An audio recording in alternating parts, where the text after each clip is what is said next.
क्या आपने कभी सोचा है कि कुछ लोग थोड़ी सी साधना में ही भगवान की कृपा का अनुभव करने लगते हैं, जबकि कुछ लोग वर्षों तक जप पाठ और पूजा करने के बाद भी भीतर से खाली महसूस करते हैं?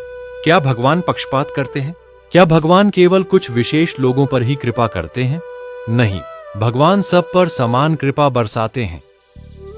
फर्क केवल इतना है कि कुछ लोग उस कृपा को ग्रहण करने योग्य बन जाते हैं और कुछ लोग अपनी ही गलतियों के कारण उस कृपा से दूर रह जाते हैं। आज हम 3 ऐसी भूलों के बारे में जानेंगे जिन्हें यदि साधक समय रहते छोड़ दे तो उसकी साधना में अद्भुत परिवर्तन आ सकता है। इसलिए इस वीडियो को अंत तक अवश्य देखिए। पहली भूल, साधना में अस्थिरता। आज मन हुआ तो 2 घंटे जप कर लिया, कल मन नहीं हुआ तो माला ही नहीं उठाई। आज सत्संग में चले गए, कल मोबाइल और मनोरंजन में समय निकाल दिया। यही सबसे बड़ी समस्या है। साधना भावना से चलती है, लेकिन सफलता नियमितता से मिलती है।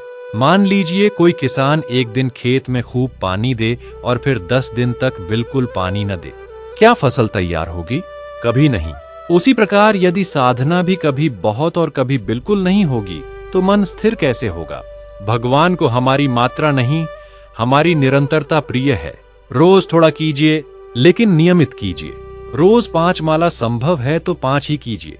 रोज आधा घंटा भजन संभव है तो आधा घंटा ही सही, लेकिन ऐसा कभी ना हो कि मन के अनुसार साधना चले। सच्चा साधक मन का सेवक नहीं, मन का स्वामी होता है। दूसरी भूल, संसार से अत्यधिक अपेक्षा। बहुत से लोग भगवान को इसलिए याद करते हैं कि उनकी इच्छाएं पूरी हो जाए, नौकरी मिल जाए, व्यापार बढ़ जाए, घर में सुख आ जाए। लेकिन जैसे ही कोई इच्छा पूरी नहीं होती, मन भगवान से भी शिकायत करने लगता है। यही साधना कमजोर हो जाती है।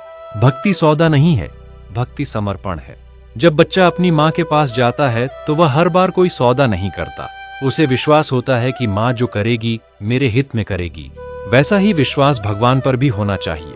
कभी कभी भगवान हमारी इच्छा पूरी नहीं करते, क्योंकि वे हमें उससे भी श्रेष्ठ देने की तैयारी कर रहे होते हैं। जो साधक हर परिस्थिति में भगवान का धन्यवाद करना सीख जाता है, उसका मन बहुत जल्दी शांत होने लगता है। तीसरी भूल, इंद्रियों को खुली छूट देना। यही वह स्थान है जहां अधिकांश साधक हार जाते हैं। जप भी कर लिया, पूजा भी कर ली, लेकिन उसके बाद घंटों तक व्यर्थ वीडियो, अनुचित संगति, कटु वचन, क्रोध, लोभ, ईर्ष्या और विषयों में मन लगा दिया। फिर कहते हैं भजन में आनंद क्यों नहीं आता? सोचिए, यदि एक पात्र में अमृत भी डालें और साथ ही उसमें विष भी डाल दें तो क्या अमृत अपना प्रभाव दिखा पाएगा? इसी प्रकार साधना तभी फल देती है जब जीवन भी उसके अनुकूल हो। इसका अर्थ यह नहीं कि कोई मनुष्य एक दिन में पूर्ण बन जाए। गलतियां सबसे होती हैं, लेकिन सच्चा साधक अपनी भूलों को सही ठहराने की कोशिश नहीं करता। वह उन्हें पहचानता है, स्वीकार करता है और धीरे धीरे सुधारता है। यही आध्यात्मिक प्रगति है। अब प्रश्न आता है, यदि हमसे बार बार गलती हो जाती है तो क्या करें? सबसे पहले निराश मत होइए। भगवान दंड देने के लिए नहीं, उठाने के लिए हैं।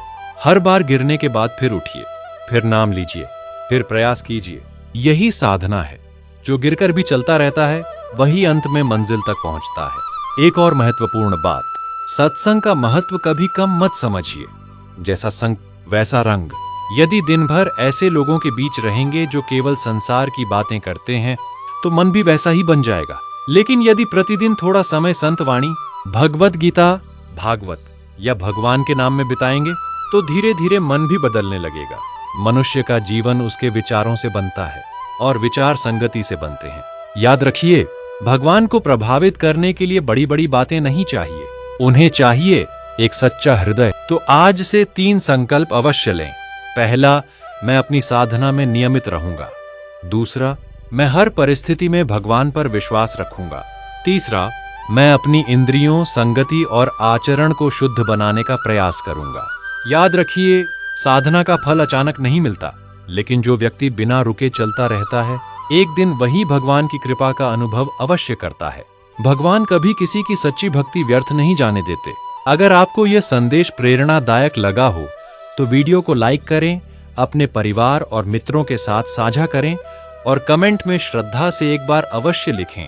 राधे राधे। मिलते हैं अगले वीडियो में एक और प्रेरणादायक आध्यात्मिक संदेश के साथ। राधे राधे।